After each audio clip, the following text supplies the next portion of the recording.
नमस्कार साथियों, स्वागत है आपका कक्षा 12। आज अपना टॉपिक है समानता। समानता की अवधारणा। देखिए, समानता की अवधारणा, समानता कुछ विशेषाधिकार प्राप्त व्यक्तियों के विरुद्ध हुई है कि समाज में सभी को समान अवसर मिले और सभी समान हो। इस कारण कुछ विशेषाधिकार लोगों के विरुद्ध इस अवधारणा का जो चलन हुआ है, हम इसको आज थोड़ा डिस्कस कर लेते हैं। देखिए, समानता, जिसे इंग्लिश में इक्वलिटी भी कहा जाता है, एक मानव अधिकारों का घोषणा पत्र जो जारी हुआ था, उसके अंदर भी ये कहा गया था कि मनुष्य स्वतंत्र और समान पैदा हुआ है और अपने अधिकारों के विषय में भी स्वतंत्र और समान रहते हैं। कि प्रकृति ने सभी मनुष्यों को स्वतंत्र पैदा किया है और समान अवसर दिए, और वह व्यक्ति अपने अधिकारों को किस तरह से उपयोग में लाना है उसके लिए भी वह स्वतंत्र है। उसके बाद जब अमेरिका में स्वतंत्रता आंदोलन हुआ था 1776 में, जब अमेरिका को स्वतंत्रता मिली थी, तब अमेरिका के स्वतंत्रता संग्राम के जो घोषणा पत्र था, उसमें भी उन्होंने ये कहा गया है कि हम इस सत्य को स्वयं सिद्ध मानते हैं कि प्रकृति ने सभी मनुष्यों को समान उत्पन्न किया। अमेरिकी घोषणा पत्र में, अमेरिकी स्वतंत्रता संग्राम के घोषणा पत्र में उन्होंने भी ये चीज बताई है कि प्रकृति ने सभी मनुष्यों को स्वतंत्र पैदा किया है, अतः सभी को, सभी नागरिकों को, सभी व्यक्तियों को समान अवसर और जीवन जीने के समान अधिकार प्राप्त होने आवश्यक है। इसी आधार पर जो हम कह सकते हैं कि जो विश्व की जो प्रसिद्ध क्रांतियां हुई है, ये सभी क्रांतियां, जैसे रूस की क्रांति, फ्रांस की क्रांति, अमेरिका की क्रांति, भारत की क्रांति, ये सभी क्रांतियां जो जिनका आधार था वो यही था, स्वतंत्रता और समानता। अतः सभी मनुष्यों को स्वतंत्रता और समानता उसी तरह से प्रिय है जैसे कि श्वास लेने के लिए प्राणवायु की आवश्यकता है। बिना स्वतंत्रता और बिना समानता के मनुष्य अपने आपका और अपने से जुड़े हुए व्यक्तियों का संपूर्ण विकास नहीं कर पाएगा। इसीलिए ये सारी जो क्रांतियां हुई विश्व में, वह सभी समानता और स्वतंत्रता के आधार पर टिकी हुई। अब देखिए, इसका अर्थ क्या है, समानता का अर्थ। देखिए, समानता का अर्थ प्रत्येक व्यक्ति को, प्रत्येक मनुष्य को अपने अस्तित्व के विकास हेतु समान अवसर प्राप्त हो। अभी मैंने आपको यही बताया, अपने अस्तित्व के विकास हेतु, यानी जीवन जीने के लिए, अपने जीवन को सही दिशा देने के लिए समान अवसर सभी को प्राप्त हो।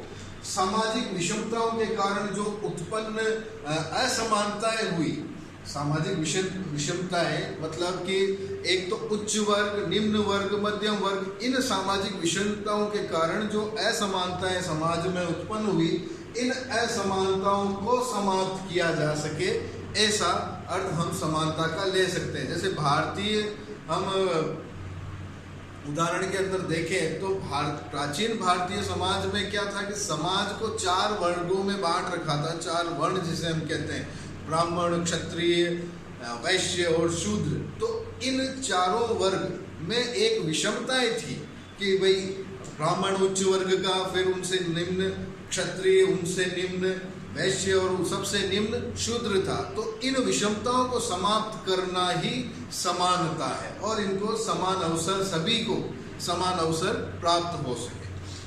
फिर देखते हैं, लॉस्की एक विद्वान हुए हैं, ये क्या कहते हैं? लॉस्की कहते हैं कि समानता का यह अर्थ नहीं कि प्रत्येक व्यक्ति को के साथ एक जैसा व्यवहार किया जाए, प्रत्येक व्यक्ति को समान वेतन दिया जाए। देखिए, ये बात भी इन्होंने बहुत युक्ति युक्त और बहुत अच्छी बोली है कि समानता का यह अर्थ नहीं है कि सभी को समानता के अंदर सबके साथ एक जैसा व्यवहार किया जाए। जैसे देखिए, यहाँ अगर उदाहरण लूं तो एक मजदूर का वेतन और एक प्रसिद्ध वैज्ञानिक या गणितज्ञ का वेतन, दोनों में असमानताएं होती है। क्यों? क्योंकि दोनों के योग्यताओं के आधार पर उन्हें समानता के अधिकार का संरक्षण मिलना चाहिए। जबकि जबकि कानून तो ये कहता है कि राज्य की नज़र में, कानून की नज़र में सभी व्यक्ति समान है, लेकिन यहाँ योग्यता के आधार पर समानता को प्रदान करना चाहिए। लॉस्की का ये मत है। अतः विशेषाधिकार वाले वर्ग नहीं रहे, सबको उन्नति के समान अवसर प्राप्त हो।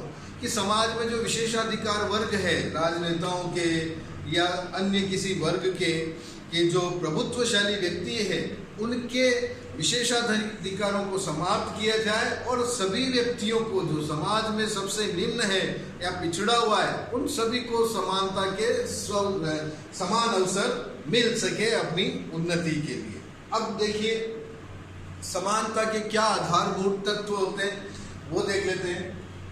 भाई पहला पॉइंट है समान के साथ समान व्यवहार, कि भाई समाज में जो व्यक्ति समान है उनके साथ समान व्यवहार किया जाए, बिना किसी भेदभाव के, बिना किसी उसके पद के, उसके दर्जे के या उसके किसी और विशेषाधिकार के आधार पर उनके साथ कोई अच्छा, मतलब कि सभी के साथ समान व्यवहार होना चाहिए। दूसरा है विकास के समान अवसर, प्रत्येक समाज के प्रत्येक व्यक्ति को अपनी उन्नति के, अपनी विकास के समान अवसर प्राप्त होने चाहिए, जिससे वह अपने व्यक्तित्व का विकास कर सके।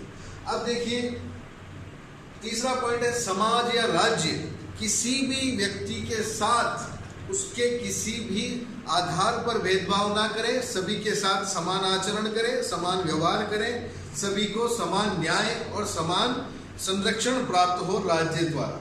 फिर उसके बाद फोर्थ पॉइंट है कि जाति, धर्म, भाषा, लिंग, वर्ण, निवास स्थान के आधार पर समाज या राज्य या कानून किसी भी व्यक्ति के साथ कोई भी भेदभाव ना करे, तभी सभी को समानता का अवसर प्राप्त होगा। फिर उसके बाद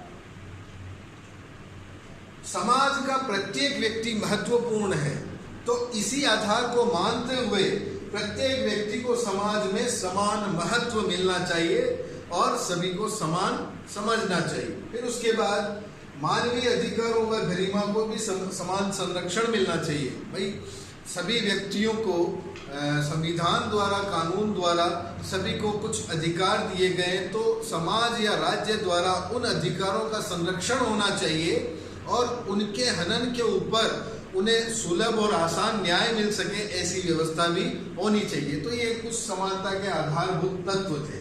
now we shall talk about समानता के प्रकार। समानताएं कौन कौन सी होती है? सबसे पहले देखिए नागरिक समानता।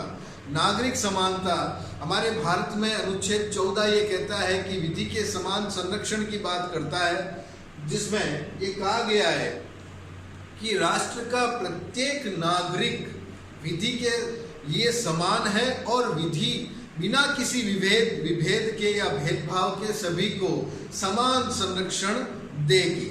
फिर उसके बाद बात करें, सेकंड है अपना राजनीतिक समानता। देखिए राजनीतिक समानता के अंदर ये कहा गया है कि प्रत्येक व्यक्ति को वोट देने का, चुनाव लड़ने का, सरकारी पद प्राप्त करने का और सरकार की आलोचना करने का सभी को समान अवसर प्राप्त होना चाहिए। यही राजनीतिक समानता है। उसके बाद देखिए तीसरा है सामाजिक समानता। सामाजिक समानता में क्या होता है कि समाज में कोई भी किसी भी तरह का एक विशेषाधिकार वर्ग ना हो, सभी को समाज में समान अवसर प्राप्त हो सके और सभी समाज में समान हो, यही सामाजिक समानता है। अब देखिए प्राकृतिक समानता। देखिए प्राकृतिक समानता की जब बात करूं तो यहाँ कुछ विवाद के विषय उत्पन्न हो जाते हैं। कुछ विद्वान मानते हैं कि प्रकृति ने सभी मनुष्य को समान उत्पन्न किया है, सभी को समान शरीर और समान बुद्धि के साथ उत्पन्न किया है। ये तो कुछ विद्वान मानते हैं, लेकिन इनके कुछ आलोचक ये कहते हैं कि प्रकृति ने सभी को समान उत्पन्न नहीं किया है, सभी के अंदर अलग अलग गुण होते हैं, सभी के अंदर अलग अलग योग्यताएं, क्षमताएं होती है, जिसके आधार पर उसे अपने आप का विकास करना चाहिए। तो प्राकृतिक समानता के अंदर दो ये इस तरह के कुछ विवाद हैं। फिर आर्थिक समानता की बात की जाए तो समाज के अंदर जो संपत्ति है, समाज की संपत्ति है, ये संपत्ति किसी एक हाथ में न होकर इस संपत्ति का वितरण समाज के प्रत्येक व्यक्ति के हाथ में होना चाहिए। तो संपत्ति का समान वितरण होना चाहिए, संसाधनों का समान वितरण होना चाहिए, और सभी व्यक्तियों को बिना किसी भेदभाव के जो व्यक्ति समान कार्य कर रहे हैं उन्हें समान वेतन मिलना चाहिए। जैसे कि पुरुष और महिला जब समान कार्य कर रहे हो तो उनके अंदर इस तरह का भेदभाव नहीं होना चाहिए कि पुरुष को ज़्यादा वेतन मिले और महिला को कम वेतन मिले। अतः आर्थिक समानता यही कहती है कि समान कार्य के लिए समान वेतन मिलना चाहिए। फिर उसके बाद सांस्कृतिक समानता की जब बात की जाए तो राज्य प्रत्येक व्यक्ति को, प्रत्येक वर्ग को भाषा, उनकी लिपि, उनकी संस्कृति और उनके वेशभूषा को समान संरक्षण देगी। ऐसा नहीं है कि कोई व्यक्ति जातिगत आधार पर उच्च जाति का है तो उसको अलग विशेषाधिकार देगी या किसी को निम्न विशेषाधिकार देगी। सभी को उनकी संस्कृति के विकास हेतु समान संरक्षण राज्य द्वारा प्राप्त होना चाहिए। फिर उसके बाद जब कानूनी समानता की बात की जाए तो कानूनी समानता के अंदर ये कहा गया है कि प्रत्येक व्यक्ति के लिए समान कानून हो, समान अपराध के लिए समान दंड की व्यवस्था हो, समान न्याय की व्यवस्था हो और सभी व्यक्तियों को न्यायालय में न्याय प्राप्त करने के समान अवसर मिल सके और सुलभ और आसान, स्वतंत्र और निष्पक्ष न्याय मिल सके। यही कानूनी समानता की बात है। नेक्स्ट हम बात करते हैं अवसर की समानता। देखिए, अवसर की समानता, अवसर प्रत्येक व्यक्ति को अपने व्यक्तित्व के विकास हेतु समान अवसर प्राप्त होने चाहिए, जिसके अंदर वह अपने कार्य, अपने रोजगार और देश में कहीं भी भ्रमण के लिए इस तरह के कुछ समानताएं होती है जिसके अंदर वह अपने रोजगार के अवसर प्राप्त कर सके, अपनी आजीविका कमा सके और अपना जीवन यापन कर सके। ये अवसर की समानता में है। फिर उसके बाद देखिए शिक्षा की समानता। शिक्षा की समानता, जो पहले जो वर्ण व्यवस्था थी उसके अंदर ब्राह्मणों का कार्य अध्ययन और अध्यापन का था, बाकी के वर्गों का अलग कार्य था। अतः जो समाज का जो पिछड़ा वर्ग था वो शिक्षा से वंचित रह जाता था। तो इस कारण संविधान में ऐसा प्रावधान किया गया है कि प्रत्येक व्यक्ति को शिक्षा प्राप्त करने का समान अधिकार प्राप्त होना चाहिए। अतः सभी को शिक्षा प्राप्त करने की समानता होनी चाहिए बिना किसी भेदभाव। ठीक है, तो ये कुछ समानता के प्रकार थे। अब हम बात कर लेते हैं स्वतंत्रता और समानता में आपसी संबंध क्या है। देखिए, इसके दो विचार हो सकते हैं कि एक विचार हो सकता है कि समानता और स्वतंत्रता एक दूसरे की विरोधी है और एक विचार हो सकता है कि समानता और स्वतंत्रता एक दूसरे के पूरक है। देखिए, विरोधी और पूरक, पूरक यानी तो एक दूसरे के बिना इनका काम नहीं चल सकता। जब विरोधी तत्व की बात करूं तो विरोध करने वाले जो विद्वान हैं जैसे लॉर्ड एक्टन, वो इनमें विभेद करते हैं कि समानता और स्वतंत्रता दोनों एक साथ नहीं रह सकती। यदि स्वतंत्रता दरवाजे से आती है या समानता दरवाजे से आती है तो स्वतंत्रता खिड़की से बाहर निकल जाती है। अतः समाज में योग्यताओं के आधार पर कुछ न कुछ ऐसी व्यवस्था होनी चाहिए जिसके अंदर स्वतंत्रता और समानता को अलग अलग रखा जा सके। ठीक है, अब जब बात करें इनके पूरक की कि एक दूसरे के बिना इन दोनों का काम नहीं चल सकता, तो पूरक के अंदर एक विद्वान हुए रूसो कहते हैं कि समानता के बिना स्वतंत्रता जीवित नहीं रह सकती। जब व्यक्ति समान नहीं होंगे तो उनकी स्वतंत्रताओं का कोई अर्थ नहीं हो जाएगा। ये कहते हैं कि मनुष्य स्वतंत्र पैदा हुआ है परंतु जंजीरों से जकड़ा हुआ है। कि मनुष्य स्वतंत्र पैदा तो हो जाता है लेकिन जब उसके ऊपर भार बढ़ने लगता है जिम्मेदारियों का और संपत्ति का, जब उसे लोभ होने लगता है तब वह जंजीरों से जकड़ा हुआ होता है।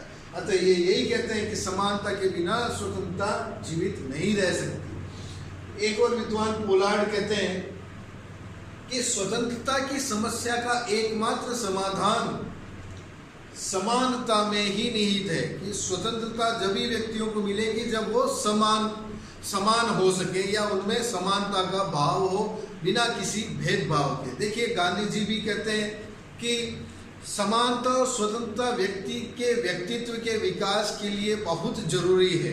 इन्हीं के कारण व्यक्ति के व्यक्तित्व का विकास होता है और उन्हें उनकी योग्यताओं के आधार पर उनके लिए अवसर प्राप्त होते हैं। तो साथियों, आज हमने समानता की अवधारणा का अध्ययन किया। आशा है आपको ये समझ में आया होगा video. That's all for today. Thank you.